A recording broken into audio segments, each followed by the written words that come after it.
Hello, this is Dr. Megha Sharma and today we will discuss about आपके BSc first year का topic, BSc first sem का topic Metamorphosis. क्या पढ़ेंगे अपन? Metamorphosis. Metamorphosis किस में पढ़ रहे हैं अपन? इंसेक्ट्स के अंदर, कीटों के अंदर, यानी मैं उस फाइलम की बात कर रही हूँ जो जंतु जगत की सब में बड़ी फाइलम है। उस फाइलम का नाम है आर्थ्रोपोडा। ठीक है, आर्थ्रोपोडा के अंदर आता है इंसेक्टा जो कीट वर्ग है, और कीटों के अंदर क्या पाया जाता है? कायांतरण। क्या पाया जाता है? कायांतरण। एक रूप दूसरे रूप के अंदर कन्वर्ट हो जाता है, और जो पहला वाला रूप होता है, जो फॉर्म होती है, वो नए वाले फॉर्म से बिल्कुल डिफरेंट होती है।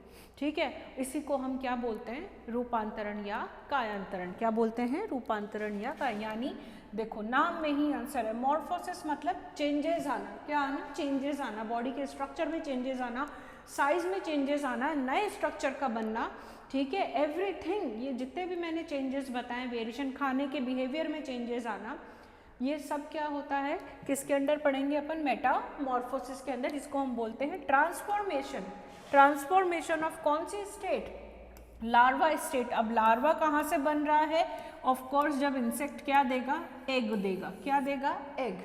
एग में से कौन सी स्टेट आ रही है? Larval state. यानी ये अभी एडल्ट के अंदर, वयस्क के अंदर, पूर्ण कीट के अंदर, जो आप अभी देखते हो अपने चारों तरफ, मक्खी, मच्छर, ये जो भी आप देखते हो, हनी बी, ये जो भी आप देखते हो, ये सबसे पहले किसके अंतर्गत जाता है? कौन से प्रोसेस होता है इनके अंदर? मेटामॉर्फोसिस। ठीक है, जिसके अंतर्गत देखो जो लार्वा होता है वो किस में रूपांतरित होता है? एडल्ट के अंदर। किसके अंदर? एडल्ट के अंदर। Now the question comes, what is the difference between larva and what exactly is adult? ठीक है, तो यानी अब जो लार्वा होता है वो होता है अपरिपक्व। क्या होता है? अपरिपक्व। अपरिपक्व का अर्थ होता है कि वो लैंगिक रूप से इमेच्योर है, सेक्सुअली इमेच्योर है। सेक्सुअली इमेच्योर मतलब उसके अंदर जनन अंगों का निर्माण नहीं हुआ, एडल्ट नहीं हुआ, वो रिप्रोड्यूस अभी नहीं कर सकता है, वो किशोर अवस्था में है, वो जुवेनाइल फॉर्म के अंदर है। ठीक है, तो लार्वा क्या होता है? सेक्सुअली इमेच्योर होता है। जो लार्वा होता है उसकी जो संरचना होती है, उसका जो रूप होता है, संरचना होती है, उसका जो आवास होता है, उसका जो व्यवहार होता है, वो एडल्ट से क्या होता है? डिफरेंट होता है। क्या होता है? एडल्ट से डिफरेंट होता है। आपने सारी स्टेजेस जो भी इंसेक्ट के मेटामॉर्फोसिस की होगी कहीं ना कहीं जीवन के अंदर देखी होगी। ठीक है, तो हमने क्या बात करी अभी? What is Metamorphosis? It is the transformation of larval state which is sexually immature and which is different, which is totally structurally and functionally different from the adult, is called Metamorphosis. It is converted, it is transformed into किसके अंदर? Adult के अंदर वो transform हो गई है। अब सब में पहले हमको समझना पड़ेगा, जब ये चीज़ हो रही है तो ये क्या हो रहा है? ये डेवलपमेंट हो रहा है। क्या हो रहा है? ये डेवलपमेंट। डेवलपमेंट का मतलब होता है परिवर्धन। क्या होता है? परिवर्धन। अब जंतु जगत के अंदर, एनिमल किंगडम के अंदर, कुछ जीव तो होते हैं डायरेक्ट डेवलपर्स, और कुछ जीव जो होते हैं वो होते हैं इनडायरेक्ट डेवलपर्स। क्या होते हैं? Indirect developers. चलो चलते हैं और आगे देखते हैं। पहले आप इस चीज़ का स्क्रीनशॉट ले लो। ठीक है, चलो मैं बोर्ड को क्लियर कर देती हूँ। तो सब में पहले हम समझेंगे कि what is the difference between जो डेवलपमेंट होता है, परिवर्धन, वो दो प्रकार का होता है। जंतु जगत में जो निम्नतर जीव हैं, लोअर जो ऑर्गेनिजम्स हैं, वो इनडायरेक्ट डेवलपमेंट शो करते हैं। क्या प्रदर्शित करते हैं? अप्रत्यक्ष परिवर्धन, इनडायरेक्ट डेवलपमेंट। ठीक है, और जो दूसरे जीव होते हैं वो क्या शो करते हैं? डायरेक्ट डेवलपमेंट, यानी प्रत्यक्ष परिवर्धन। क्या मतलब हुआ प्रत्यक्ष और अप्रत्यक्ष के मध्य? क्या डिफरेंस होना चाहिए? अब जब मैं यहाँ पर मेटामॉर्फोसिस की बात कर रही हूँ तो यानी मुझे इनडायरेक्ट वर्ड से ये समझ में आ रहा है कि कोई ना कोई स्टेज, जब एग के बाद परिवर्धन चालू होता है तो कोई ना कोई स्टेज बीच में ऐसी प्रेजेंट है जो कि एडल्ट से पहले है, जो वयस्क बनने से पहले है। यानी जब जीव जो जाइगोट है, भ्रूण है, वो डायरेक्टली किसमें कन्वर्ट नहीं हो रहा है? एडल्ट के अंदर कन्वर्ट नहीं हो रहा है। ठीक है, तो ये हो गया आपका इनडायरेक्ट डेवलपमेंट, यानी इसके अंदर कौन सी फॉर्म प्रेजेंट होती है, लार्वल फॉर्म प्रेजेंट होती है, ठीक है। और हम यहाँ पे ये पढ़ रहे हैं इंसेक्ट के अंदर, किसके अंदर पढ़ रहे हैं, अब इंसेक्ट में भी वेरिएशन पाया जाएगा, मैं बताऊंगी। और डायरेक्ट डेवलपमेंट में जो एग होता है वो डायरेक्टली किस में डेवलप्ड हो जाता है, मिनी, जो मिनी फॉर्म है, जो सूक्ष्म रूप है किसका, एडल्ट का, ठीक है, यंग वंस, जुवेनाइल्स, जिसको हम बोलते हैं जुवेनाइल्स, जो कि एडल्ट की, और बाद में ये जुवेनाइल्स में ग्रोथ होती है, और ग्रोथ होने के बाद में ये किस में कन्वर्ट हो जाते हैं, एडल्ट में। किस में कन्वर्ट हो जाते हैं, वयस्क में। जो जुवेनाइल्स होते हैं वो सेक्सुअली इमेच्योर होते हैं, लैंगिक रूप से अपरिपक्व होते हैं, ठीक है। और जो एडल्ट होते हैं वो सेक्सुअली मैच्योर होते हैं, ठीक है। ये जो गुण है डायरेक्ट डेवलपमेंट का, ये हायर वर्टिब्रेट्स का गुण, ठीक है, ये वाला। और ये जो है ये लोअर ऑर्गेनिजम्स का, जिसमें आपके इनवर्टिब्रेट्स आते हैं, ठीक है। आई बात समझ में। तो जब परिवर्धन के मध्य, जब एग से जब डायरेक्ट डेवलपमेंट ना होकर बीच में कौन सी अवस्था प्रेजेंट हो, लार्वल अवस्था प्रेजेंट हो, तो ऐसे परिवर्धन को बोला जाता है अप्रत्यक्ष परिवर्धन। लेकिन जब परिवर्धन डायरेक्ट, उसके अंदर क्या बन रहे हैं, यंग वंस बन रहे हैं, जो कि एडल्ट के समान, एडल्ट का छोटा रूप होता है, प्रतिरूप होता है, जिसमें बाद में ग्रोथ होती है, तो उसको कहते हैं अपन डायरेक्ट डेवलपमेंट। क्या कहते हैं, डायरेक्ट डेवलपमेंट। एक बार आप इस चीज़ का, मैं स्टेप बाय स्टेप सारी चीज़ समझा रही हूँ, एक एक पॉइंट को बहुत अच्छे से नोट करिएगा। चलिए अब आगे चलते हैं, मैं बोर्ड को क्लियर कर रही हूँ। उसी तरीके से आपका जो मेटामॉर्फोसिस है, मेटामॉर्फोसिस, इसका एक बार आप चार्ट बना लो, ये भी दो प्रकार का होता है। कीटों के अंदर मेटामॉर्फोसिस भी दो प्रकार का होता है, एक होता है इनडायरेक्ट और एक होता है, चलो मैं यहाँ पे वो लिख देती हूँ, एक मिनट होल्ड करो जिससे आपको क्लियर हो जाए, दूसरे पेन से लिखेंगे। ये है डायरेक्ट, डायरेक्ट मेटामॉर्फोसिस। डायरेक्ट में मैंने बताया था बीच में कोई फॉर्म उपस्थित नहीं होती। अब यहाँ इंसेक्ट के रूप में अपन इंसेक्ट के केस में क्या पढ़ेंगे, तो दूसरा क्या हो गया, इनडायरेक्ट। क्या हो गया, इनडायरेक्ट, ठीक है। अब डायरेक्ट कितने प्रकार का होता है, अभी चार्ट बना लो। एक तो वो डायरेक्ट वो हुए जिनके अंदर कोई अवस्था प्रेजेंट नहीं, मेटामॉर्फोसिस पाया ही नहीं जाता, यानी वो जीव कहलाए ए मेटाबोला। क्या कहलाए, या मैं इसको सिंपल लिख सकती हूँ कि इन जीवों के अंदर किसी भी प्रकार का कायांतरण नहीं पाया जाता, बॉडी के अंदर बदलाव नहीं पाए जाते, नो मेटामॉर्फोसिस इज प्रेजेंट, ठीक है। दूसरा होता है ग्रेजुअल। ग्रेजुअल को कई बार अपन लोग इनकम्प्लीट भी बोल देते हैं, ठीक है। ग्रेजुअल मतलब धीरे, यानी अभी आगे एक एक चीज समझेंगे, पहले आप चार्ट बना लो।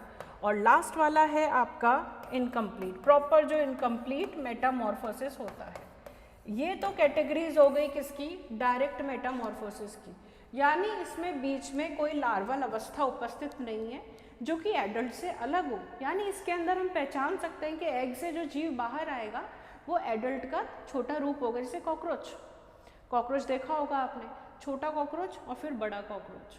आ रही है बात समझ में, ये डिफरेंस होता है कि आप उस कॉकरोच के बच्चे को देखकर पहचान जाते हो कि ये कॉकरोच है लेकिन छोटा बच्चा है, तो ये किसके अंदर आ गए, आपके ए मेटाबोलस ग्रेजुअल के अंदर आ गए। ए मेटाबोल मतलब डायरेक्ट मेटामॉर्फोसिस के अंदर आ गए। एक एक एग्जांपल लेते हुए चलेंगे, आगे चलो।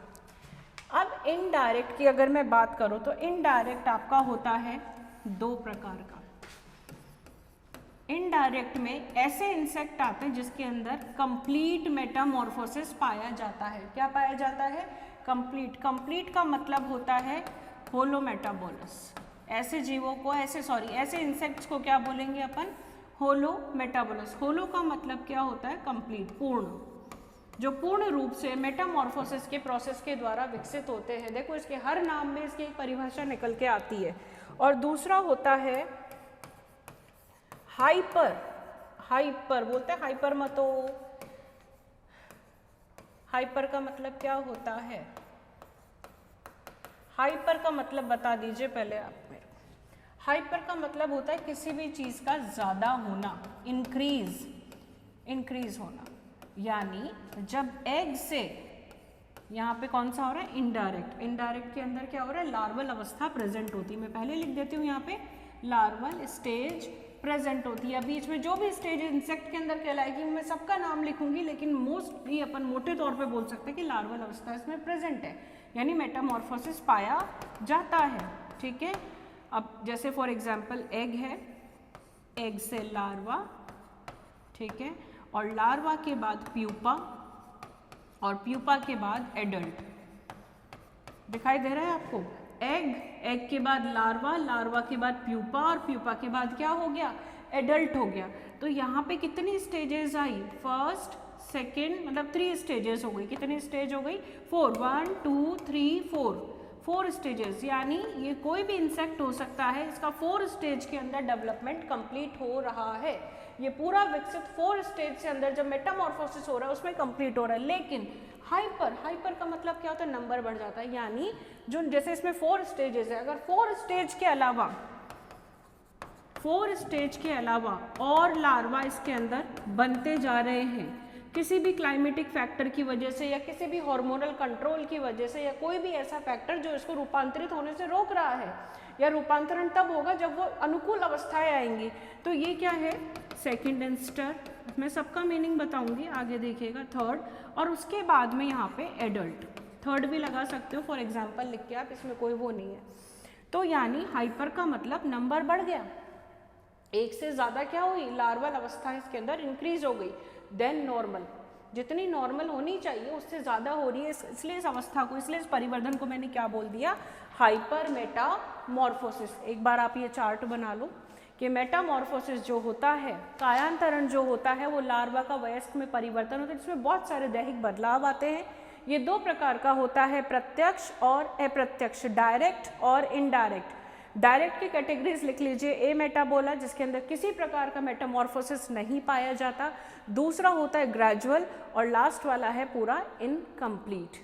इनडायरेक्ट की बात करते हैं तो इनडायरेक्ट में वो जीव आते हैं जिसमें पूर्ण रूप से मेटामॉर्फोसिस पाया जाता है, कंप्लीट। ठीक है, अब अपन बात करेंगे डायरेक्ट की। किसकी बात करेंगे, डायरेक्ट की। चलो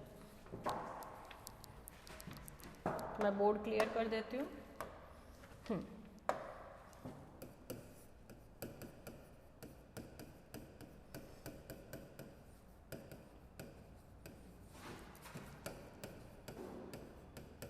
पहली कैटेगरी तो मैंने आपको समझाई दी,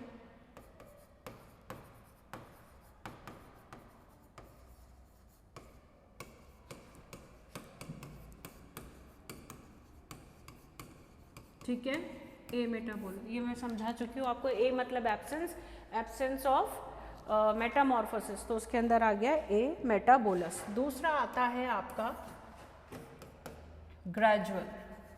ग्रेजुअल को समटाइम्स मैंने बोला था इनकम्प्लीट भी बोलते हैं। ग्रेजुअल को हिंदी में बोलते हैं जिसकी गति क्या हो, धीमी हो, धीमा होने वाला कायांतरण। ठीक है, अब इसके अंदर क्या होता है, बना लीजिए, एग से कौन सी स्टेज आ रही है, एडल्ट, डायरेक्ट है, यानी इनके अंदर मेटामॉर्फोसिस पाया जाता है, और वो भी अपन कौन सा पढ़ रहे हैं, ये वाला। ठीक है, उसके बाद में एक ग्रेजुअल। अब इसके अंदर क्या होता है, बीच में जो अवस्था होती है उसको बोलते हैं निम्फ। क्या बोलते हैं, NYMPH, निम्फ। निम्फ क्या होता है, कायदे से एग तो आपको समझ में आ रहा है, ये एग स्पर्म के द्वारा निषेचित, फर्टिलाइज हुआ है, जिसके अंदर अब धीरे धीरे परिवर्धन चालू हो गया है, वो भ्रूण बनने की कगार पर है, जिससे संपूर्ण जीव का विकास होगा। तो ये निम्फ क्या है, निम्फ जो है एडल्ट की छोटी फॉर्म है, सूक्ष्म रूप है उसका। ठीक है, तो निम्फ के मैं कैरेक्टर्स लिख देती हूँ। ये एडल्ट के समान दिखाई देता है, लेकिन उसके आकार में क्या होता है, कम होता है। It resembles adult. ठीक है, ये ही ग्रो करता है, और ग्रो करके क्या करता है, एडल्ट में परिवर्तित होता है। यानी निम्फ के अंदर ग्रोथ होती है, एडल्ट में नहीं होती।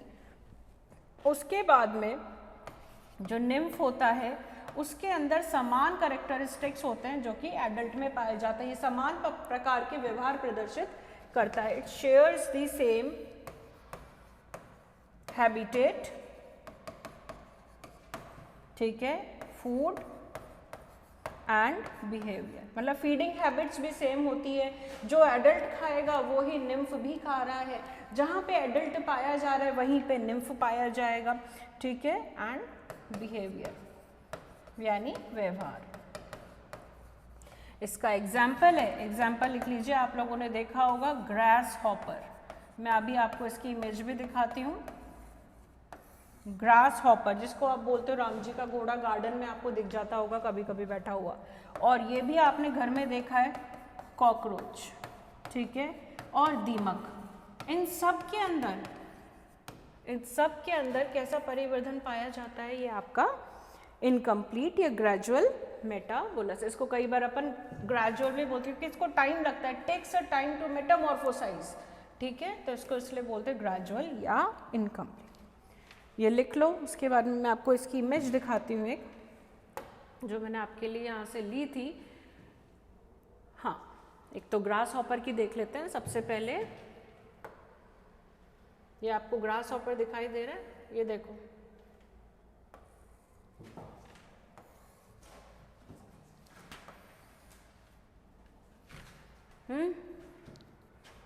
एग्स हैं। एग्स में से आई थिंक ये आपको क्लियर रहेगा, मैं और इसको थोड़ा सा बड़ा कर देती हूँ। ये देखो,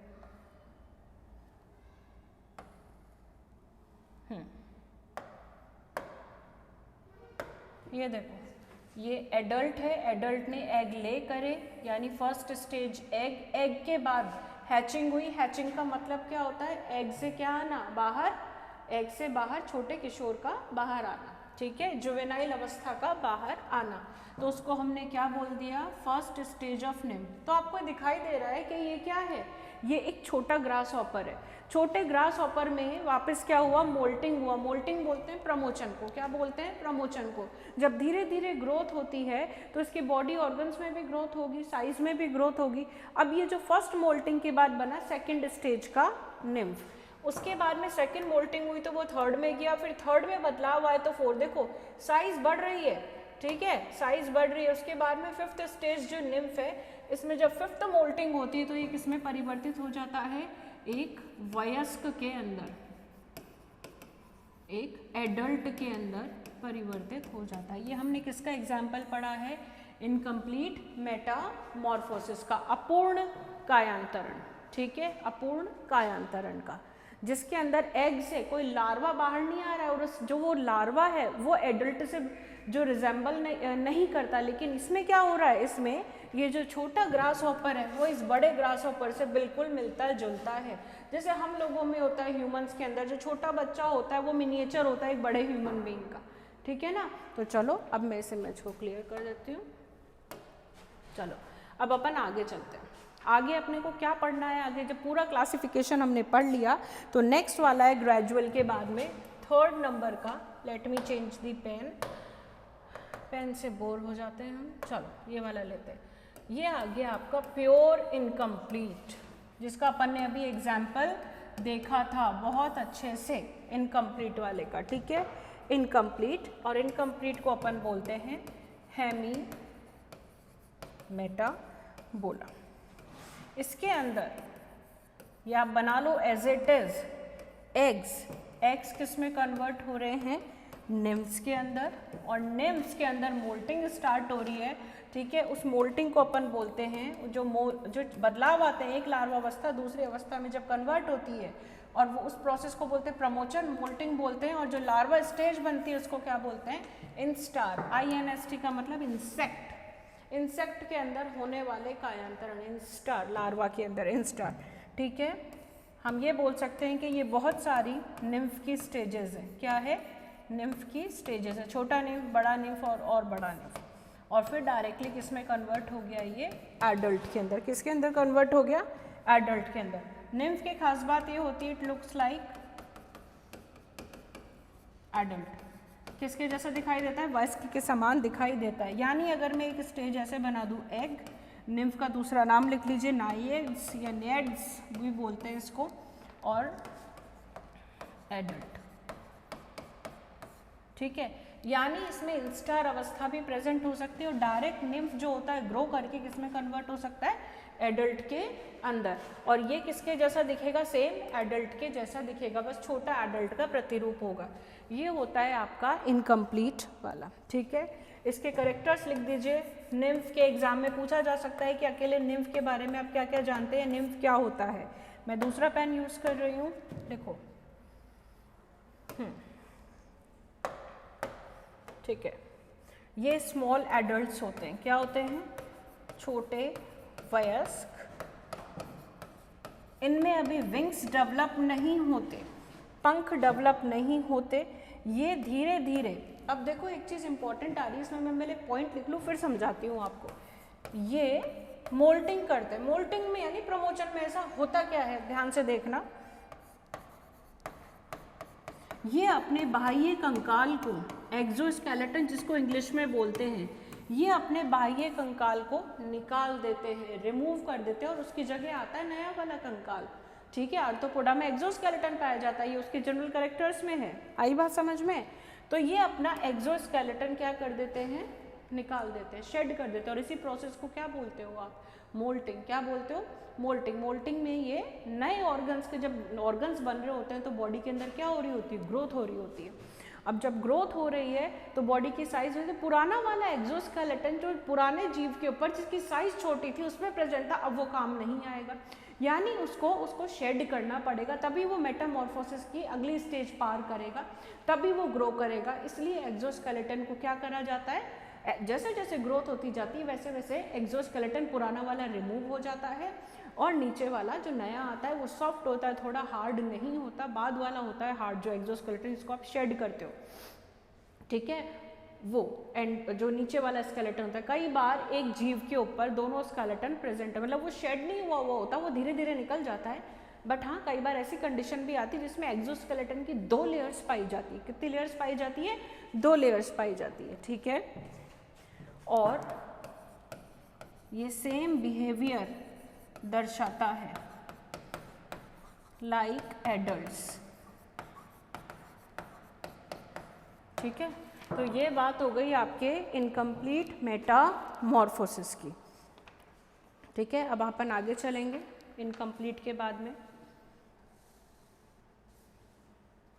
ये हमने पढ़ ली कौन से forms, direct Metamorphosis. Direct Metamorphosis में कितनी कैटेगरीज पढ़ी, पहली वाली जिसके अंदर किसी भी प्रकार का कायांतरण नहीं होता, दूसरी वाली धीमा कायांतरण ग्रेजुअल, और तीसरा वाला इनकम्प्लीट जिसको हेमी भी बोला गया। क्या बोला गया, हेमी। ये सब किसकी कैटेगरीज पढ़ी है हमने, डायरेक्ट डेवलपमेंट की। ठीक है, अब डायरेक्ट डेवलपमेंट के बाद अपन पढ़ेंगे इसके अंदर, मैं बोर्ड क्लियर कर रही हूँ, उतारिए फटाफट मेरे साथ में। एक मिनट, इरेजर कहाँ है हमारा, इरेजर ये रहा। ठीक है, पेन अच्छा नहीं लग रहा, yellow all time hit. In direct development, जिसके अंदर कौन सी अवस्था पाई जाएगी आपकी, इनडायरेक्ट डेवलपमेंट में कौन सी अवस्था पाई जाएगी, फिर मैं रिवीजन करवाऊंगी थ्रू द इमेजेस, पहले चार्ट फॉर्म में पढ़ाई करो। इसमें जो आएंगे जिसके अंदर क्या प्रेजेंट होता है, मेटामॉर्फोसिस, कायांतरण पाया जाता है।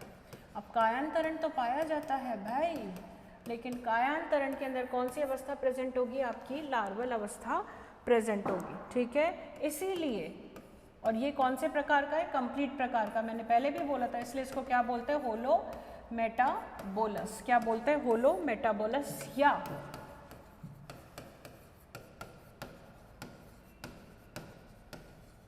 Complete Metamorphosis. ठीक है, एग्जाम्पल्स लिखिए पहले, इन सबको आप जानते हो, ये जो जो एग्जाम्पल्स मैं लिख रही हूँ इन सबको आप जानते हो। पहला एग्जाम्पल आपका, मैं इंसेक्टा की बात कर रही हूँ और इंसेक्टा में विभिन्न ऑर्डर्स, विभिन्न गण आते हैं, वो सारे गण में उतार रही हूँ। इसमें आपकी आती है जो मक्खियाँ होती हैं, ट्रू फ्लाइज। वो डायप्टेरा। उसके बाद में बटरफ्लाइज को जानते होंगे, बटरफ्लाइज मतलब तितलियाँ, और तितलियों का जो गण होता है वो होता है लेपिडोप्टेरा। क्या होता है? लेपिडोप्टेरा। तीसरा जिसमें आपकी चींटियाँ, मधुमक्खियाँ ये सब आती है, ये होता है हाइमेनोप्टेरा। ये सारे इसके एग्जाम्पल्स हैं। अब इनको क्या बोलते हैं लास्ट में एक कैटेगरी बताऊंगी। और बीटल्स, बीटल्स आता है खिलोप्टेरा। ठीक है, इन सभी को बोला जाता है, जितने भी इंसेक्ट्स के मैंने ऑर्डर लिखे हैं ये ऑर्डर है भाई। क्या है ये? ऑर्डर है, गण। इनको एक सुपर ऑर्डर में रखा जाता है। किस में रखा जाता है? सुपर ऑर्डर के अंदर। उसका नाम है, ध्यान से लिख लो, एंडोटेरी, नीचे लिख देती हूँ, एंडोटेरीगोट इंसेक्ट्स। क्या बोलते हैं? एंडोटेरीगोट इंसेक्ट्स। एंडो मतलब अंत है, अंदर, और एक्सो का मतलब क्या होता है? बाहर। क्या होता है? बाहर। एंडोटेरिगो, और टेरी का मतलब होता है विंग्स। क्या होता है? विंग्स। तो यहाँ पे क्या प्रेजेंट होता है इन जीवों के अंदर? इंटरनल विंग्स प्रेजेंट होता है। इसी के विपरीत दूसरे जीव होते हैं जो क्या कहलाते हैं? एक्सोटेरिगोट्स, जिसके अंदर क्या प्रेजेंट होता है? एक्सटर्नल विंग्स प्रेजेंट होता है। इसलिए इसका सुपर ऑर्डर कौन सा है? एंडोटेरिगोट्स। अब इसका मैं यहाँ पे लिख देती हूँ, I hope this is visible. लिखिए इसका, इसकी जो लाइफ साइकिल है उसके अंदर पहले एग होगा, और एग के बाद मैंने क्या बोला था? लार्वा, और लार्वा के बाद क्या होगा? प्यूपा, और प्यूपा के बाद होगा एडल्ट। लार्वा को मैगॉट्स भी बोलते हैं। क्या बोलते हैं? मैगॉट्स भी बोलते हैं। आपने गार्डन के अंदर देखी होगी जो पत्ते खाती रहती है, जो कई बार आपके मटर के अंदर भी निकलती है। ठीक है, और मटर को भी खा जाती है, सब्जियों के अंदर पत्तों को खा जाती है। क्या बोलते हैं उसको? कैटरपिलर। क्या बोलते हैं? यानी इतना समझ में आ रहा है, खा जाती है। मैं क्यों बता रही हूँ खा जाती है? क्योंकि ये जो अवस्था है, लार्वा अवस्था कैटरपिलर वाली, ये एक्टिव स्टेट है। और कौन सी स्टेट है? जिसमें वो पोषण प्राप्त कर रही है। दूसरी स्टेट जब वो प्यूपा में जाएगा तो वो खाना नहीं खाएगा, वो संचित पदार्थों से अपना कायांतरण करेगा। इसलिए मैं बहुत जनरल टर्म्स में, बहुत ईजी लैंग्वेज में आपको समझा रही हूँ। कैटरपिलर, या इनको बोला जाता है ग्रब्स। क्या बोला जाता है? ग्रब्स। कहने का मतलब इसकी लार्वा अवस्थाओं को डिफरेंट नामों से जाना जाता है, डिपेंड्स ऑन दी ऑर्गेनिज्म। ठीक है, उसके बाद में प्यूपा। अब प्यूपा स्टेज क्या होता है? इंसेक्ट एक्टिव फीडिंग के बाद में, खाना खाने के बाद में सक्रिय रूप से क्या करता है? फिर बाद में वो आ जाता है रेस्टिंग अवस्था में। यानी जो प्यूपा अवस्था होती है वो होती है उसकी रेस्टिंग स्टेज। रेस्टिंग वैसे तो होती है, लेकिन कायांतरण पूरी तरीके से एक्टिव चलता रहता है, अंदर ऑर्गन्स का डेवलपमेंट होता रहता है। तो इसलिए प्यूपा को एक्टिव, प्यूपा कैटरपिलर के समान सक्रिय अवस्था नहीं है, तो इसको नॉन एक्टिव या इनएक्टिव स्टेट भी बोल सकते हो। और एक बहुत ही प्यारा वर्ड, क्यूसेंट। क्या बोलते हैं? Quotient stage. और खाना नहीं खा रहा तो क्या बोलेंगे? Non feeding. ये स्वयं को एक कवरिंग में, एक आवरण में बंद कर देता। प्यूपा जिस आवरण में बंद होता है उसको बोलते हैं प्यूपेरियम। क्या बोलते हैं? प्यूपेरियम। चलो आपको दिखा देते हैं।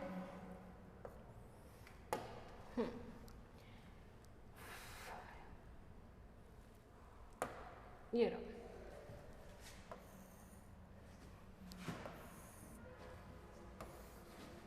This is the life cycle, standard life cycle of the butterfly. किसकी है? बटरफ्लाई की। चलो इसके लिए कलर लेते हैं। तो ये सब में पहले हम आते हैं कौन सी अवस्था के ऊपर? एग की अवस्था के ऊपर। ये क्या है? एग है। ये बीच में येलो कलर का जो डार्क दिखाई दे रहा है वो इसका योक है। ठीक है, उसके बाद में जो एग है वो किस अवस्था के अंदर जा रहा है? अभी अभी क्या बोला था आपको? कैटरपिलर के अंदर।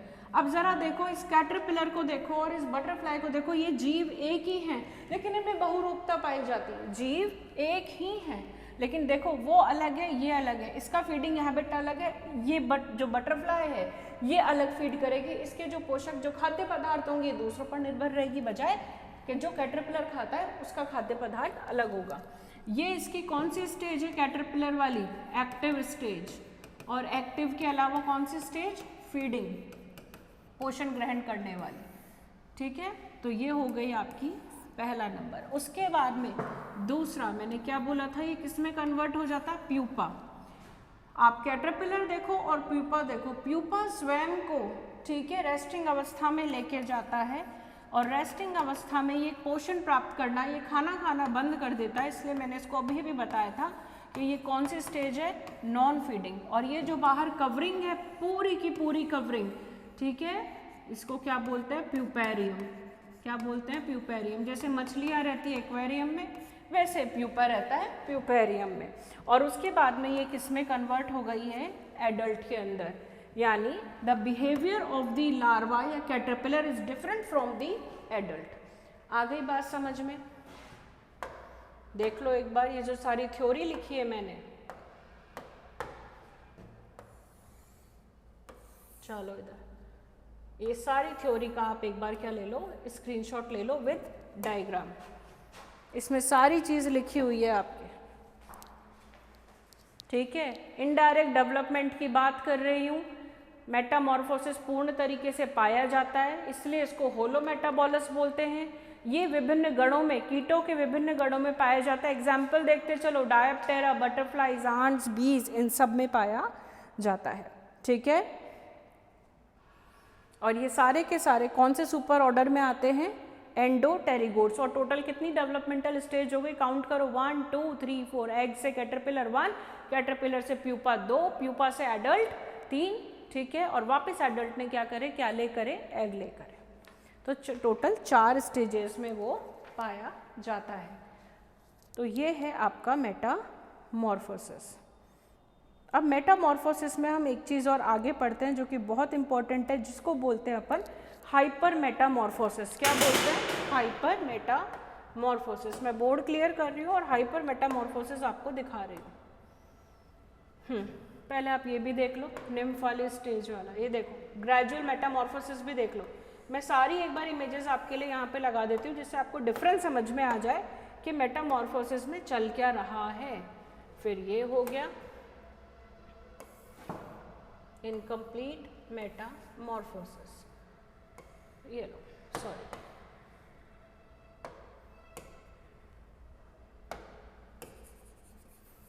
फिर इसके बाद पढ़ेंगे इसका हार्मोनल कंट्रोल, ठीक है। और ये लास्ट वाली आपकी बटरफ्लाई वाली। तीनों में आप देख लो चीज़ें अलग अलग है, तीनों में डिफरेंस है।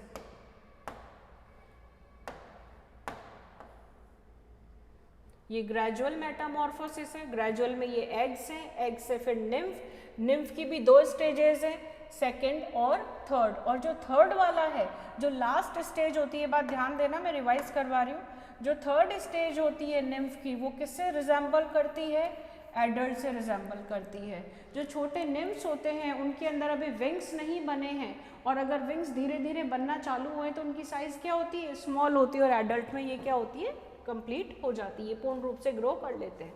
ये आपका इनकम्प्लीट मेटामॉर्फोसिस, ये ग्रेजुअल, और ये आपका कंप्लीट मेटामॉर्फोसिस। चलो आ जाओ, मैं बोर्ड क्लियर कर देती हूँ। और उसके बाद में लास्ट कैटेगरी जिसको बोलते हैं अपन हाइपर मेटामॉर्फोसिस। क्या बोलते हैं, हाइपर मेटामॉर्फोसिस। हाँ जी, ये रहा हाइपर मेटामॉर्फोसिस। दिखाई दे रहा है, क्लियर है? मैं उधर ले लेती हूँ इसको, इससे आपको और विजिबल हो जाए।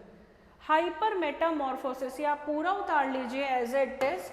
हाइपर का मतलब होता है नंबर इंक्रीज होना। क्या होना, इंक्रीज। किसके नंबर, मेटामॉर्फोसिस अवस्थाओं के, यानी लार्वा स्टेजेस जो होती है उसमें 1 से ज़्यादा होती है, नॉर्मल से ज़्यादा होती है, मोर देन नॉर्मल,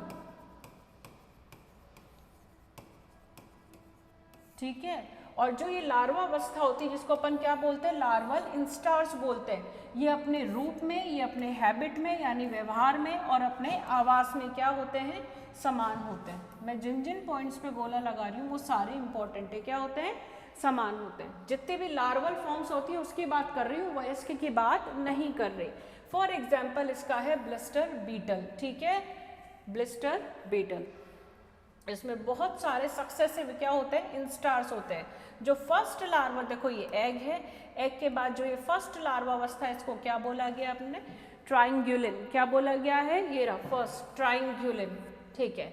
और उसके बाद में ये दूसरा लार्वा बिल्कुल अलग है, और फिर बाद में आया है प्यूपा। यानी कितने हो गए, फर्स्ट इंस्टर, सेकेंड इंस्टर और ये थर्ड इंस्टर, ठीक है। ये जो लार्वा इंस्टार्स है ये अपनी बॉडी फॉर्म में अलग होते हैं। किस फॉर्म में अलग होते हैं, बॉडी फॉर्म में अलग होते हैं, फीडिंग हैबिट्स में अलग होते हैं और हैबिटेट्स में अलग होते हैं, आप देख सकते हो।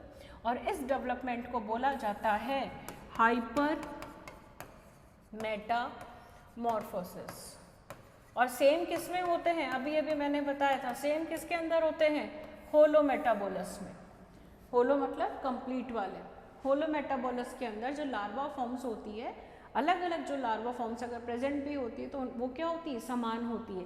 लेकिन हाइपर मेटामॉर्फोसिस में ऐसा नहीं होता। This is the main difference between the holometabolous metamorphosis और हाइपर मेटामॉर्फोसिस। चलो अब आगे अपन इसको कंप्लीट करते हैं। यानी मेटामॉर्फोसिस की पिक्चर क्लियर हो गई अभी तक। कायांतरण हो रहा है, इमेच्योर से किस में कन्वर्ट हो रहे हैं, थोड़ा सा रिपीट कर लो मेरे साथ में, जिसमें आपका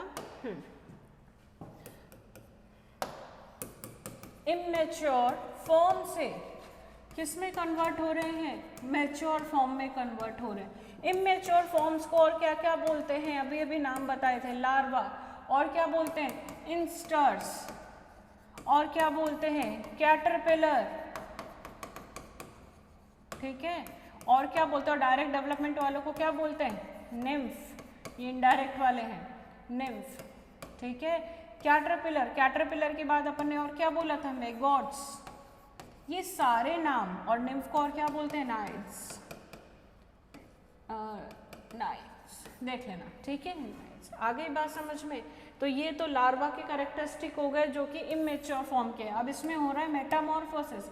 मेटामॉर्फोसिस से ये किस में कन्वर्ट हो रहा है, एडल्ट में। और एडल्ट क्या होते हैं, सेक्सुअली मैच्योर। क्या होते हैं, सेक्सुअली मैच्योर, यानी वो प्रजनन करने में सक्षम होते हैं, रिप्रोड्यूस कर सकते हैं, यानी वो रिप्रोडक्शन करने में केपेबल होते हैं, ठीक है। और इससे क्या होते हैं, साइज में बड़े होते हैं, और इनकी साइज क्या होती है, छोटी होती है। यहाँ पे ग्रोथ होती है, तब जाके ये एडल्ट के अंदर कन्वर्ट होते हैं, ठीक है। तो ये हमने किसकी बात कर ली, मेटामॉर्फोसिस। अब ये सारा कार्यक्रम हो तो रहा है, एक छोटे निम्फ से या एक लार्वा अवस्था दूसरी अवस्था में जा रही है, तीसरी में जा रही है, और फिर वयस्क का निर्माण हो रहा है। यानी ये प्रोसेस किसी ना किसी नियंत्रण में तो होना ही चाहिए। वो नियंत्रण क्या है, नेक्स्ट टॉपिक, चलो आ जाओ।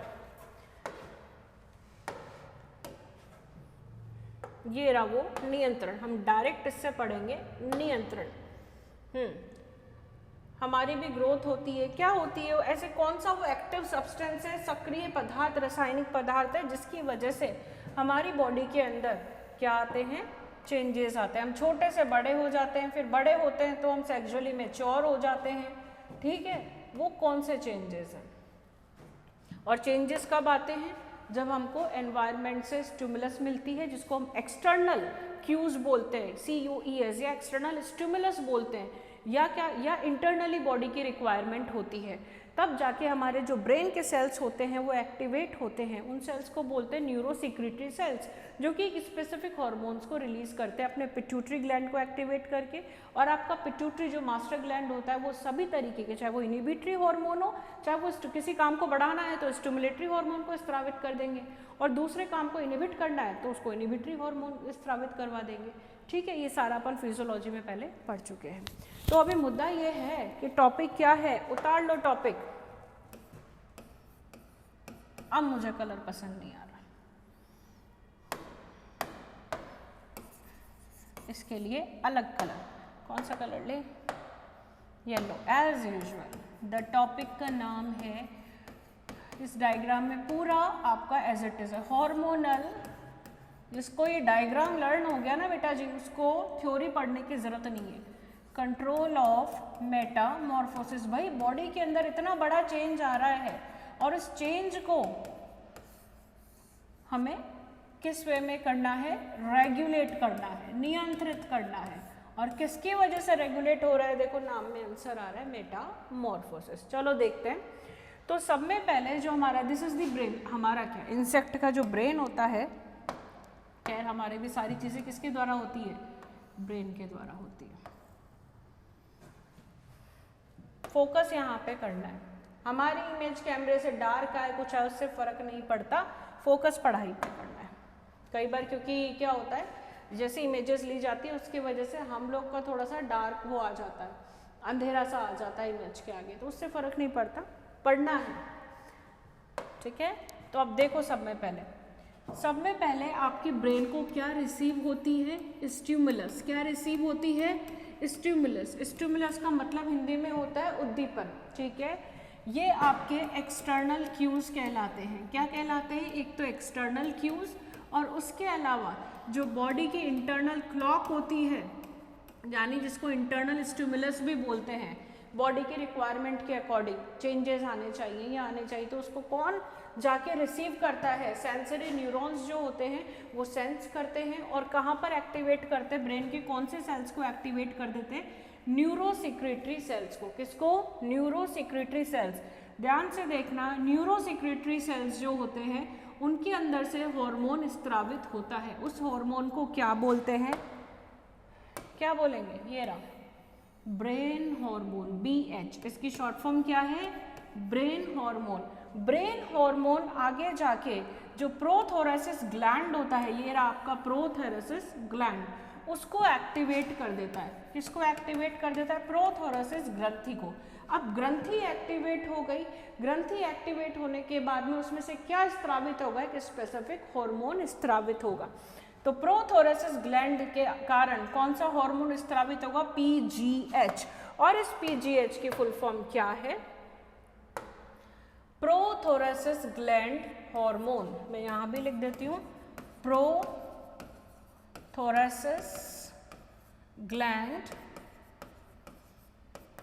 हार्मोन। इसको शॉर्ट फॉर्म में अपन PGH बोल देते हैं। क्या बोल देते हैं, PGH, ठीक है। तो सब में पहले न्यूरोसेक्रेटरी सेल्स एक्टिवेट हुए, उन्होंने ब्रेन हार्मोन को रिलीज किया। ब्रेन हार्मोन ने कौन सी ग्रंथि को एक्टिवेट कर दिया, प्रोथोरेसिस ग्लैंड को। और प्रोथोरेसिस जो ग्लैंड है उसने क्या स्त्रावित करना चालू कर दिया, प्रोथोरेसिस ग्लैंड हार्मोन, ठीक है। अब ध्यान से देखो, यहाँ पे 3 स्टेजेस हैं आपके, हाँ, और एक हार्मोन और आएगा, मैं भी नाम बता देती हूँ। यहीं से जो हार्मोन होता है जो पूरा रेगुलेट करता है मोल्टिंग को, यानी एक लार्वा दूसरे लार्वा में कन्वर्ट हो रहा है, इसको बोलते हैं एक्डिसोन। क्या बोलते हैं, एक्डिसोन। स्टार लगा लेना इस पे, मोल्टिंग हार्मोन का नाम क्या होता है, एक्डिसोन, ठीक है। दूसरी इंपॉर्टेंट चीज, ठीक है, ब्रेन के 2 यहाँ पे पार्ट्स हैं। ऊपर वाले पार्ट को बोला गया कॉर्पोरा कार्डिएका, और दूसरे जो निचला वाला पार्ट है इसको क्या बोला गया है, कॉर्पोरा एलाटा। तो कॉर्पोरा जो कार्डिएका है उससे तो क्या रिलीज हो रहा है आपका, ब्रेन हार्मोन। और कॉर्पोरा जो एलाटा है, ये देखो ये बहुत इंपॉर्टेंट हार्मोन है, पढ़ो जरा इसको, इसके नाम में ही आंसर है, जुवेनाइल हार्मोन। जुवेनाइल का मतलब क्या होता है, किशोरावस्था वाला हार्मोन। यानी अगर जब तक ये हार्मोन एक्टिवेटेड रहेगा तब तक जो इंसेक्ट होगा वो कौन सी अवस्था में रहेगा, किशोरावस्था में, जुवेनाइल अवस्था में, यानी उसका मेटामॉर्फोसिस कुछ समय के लिए रुक जाएगा, ठीक है। यानी वो एडल्ट के अंदर अभी परिवर्तित नहीं होगा। क्यों, जस्ट बिकॉज ऑफ कौन सा हार्मोन, जुवेनाइल हार्मोन। जरा देखो इसमें बहुत अच्छे से पूरा समझा रखा है।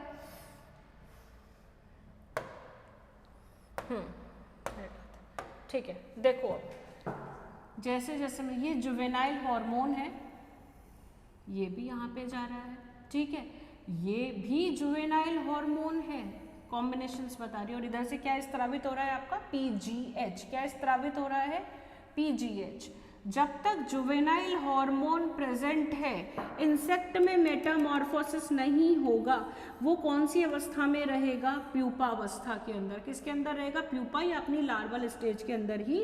ये रहा, ये देखो एरो देखते जाओ और समझते जाओ।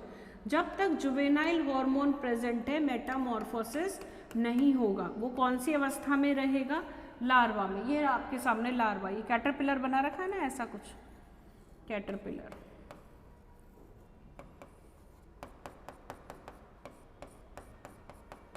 ठीक है, ये कैटरपिलर, ये लार्वा अवस्था में ही है। उसके बाद में धीरे धीरे ये जो किस में कन्वर्ट हो रहा है, क्योंकि जुवेनाइल हार्मोन ही रिस्पॉन्सिबल है किस चीज़ के लिए, उसको रेस्टिंग पीरियड में रखने के लिए। यानी कौन सी अवस्था हो गई, प्यूपा। कौन सी अवस्था हो गई, प्यूपा। यानी आप देखो ये दोनों जो अवस्था, जहाँ मैंने प्लस लगाया है, इसमें ये कौन सी अवस्था में रहा हुआ है, पहले लार्वा फिर दूसरा प्यूपा। यानी ये एडल्ट में परिवर्तित नहीं हो रहा। अब आप देखो जरा, एडल्ट में परिवर्तित होने के लिए क्या चाहिए, यहाँ पे जैसे ही स्टिमुलस मिलती है कि भाई एडल्ट में परिवर्तित होना है, तो जुवेनाइल हार्मोन क्या हो जाता है, इसका स्त्रावण क्या हो जाता है, बिल्कुल रुक जाता है, धीरे धीरे होके क्या हो जाता है, बिल्कुल स्टॉप हो जाता है। क्योंकि जब तक जुवेनाइल हार्मोन इनहिबिट नहीं होगा, इनहिबिट मतलब रुकेगा नहीं, ये अपना कार्य करता रहेगा, इनहिबिट, और वो किशोरावस्था से किस में नहीं जाएगा, वयस्क अवस्था में परिवर्तित नहीं हो पाएगा। तो जैसे ही जुवेनाइल हार्मोन है, ये क्या हुआ, देखो यहाँ पे एब्सेंट है, सिर्फ क्या प्रेजेंट है यहाँ पे, PGH। क्या है, PGH, जिसको हमने क्या बोला, एकिडिसोन। क्या बोला, एकिडिसोन, जो कि मोल्टिंग के लिए रिस्पॉन्सिबल होता है। PGH आते ही, जुवेनाइल हार्मोन के इनहिबिट होते ही, वो किस में कन्वर्ट हो गया, जरा देखो, एडल्ट में। ये रही आपकी एडल्ट बटरफ्लाई,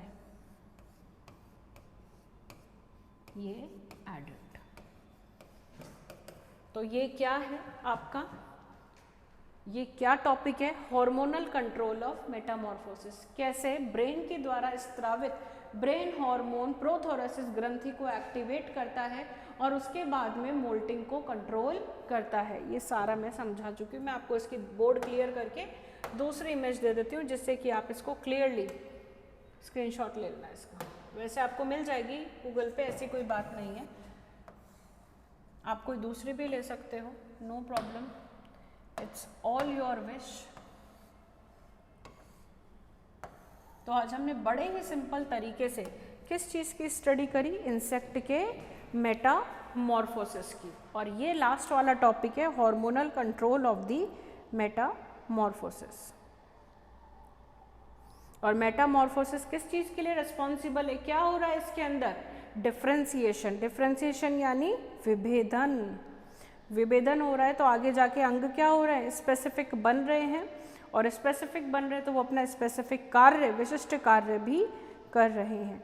मैं आप लोगों के लिए कुछ इंपॉर्टेंट डेफिनेशंस लिख देती हूँ, वो आप अपने नोट्स में लिख लीजिएगा। ये हो गया ये वाला काम।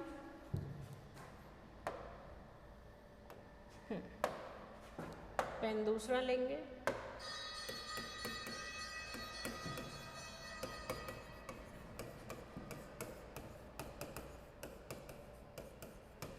Number 1, larva. What is larva, लिखते जाओ। It is immature stage that hatches। Hatching का मतलब क्या होता है, एग का जो केस होता है, एग की जो कवरिंग होती है, उसको तोड़कर बाहर जो जीव निकलता है उसको बोलते हैं larva. That hatches from egg. ये तो हो गया आपका लार्वा, ठीक है। और ये एडल्ट से मेल नहीं खाता, डज नॉट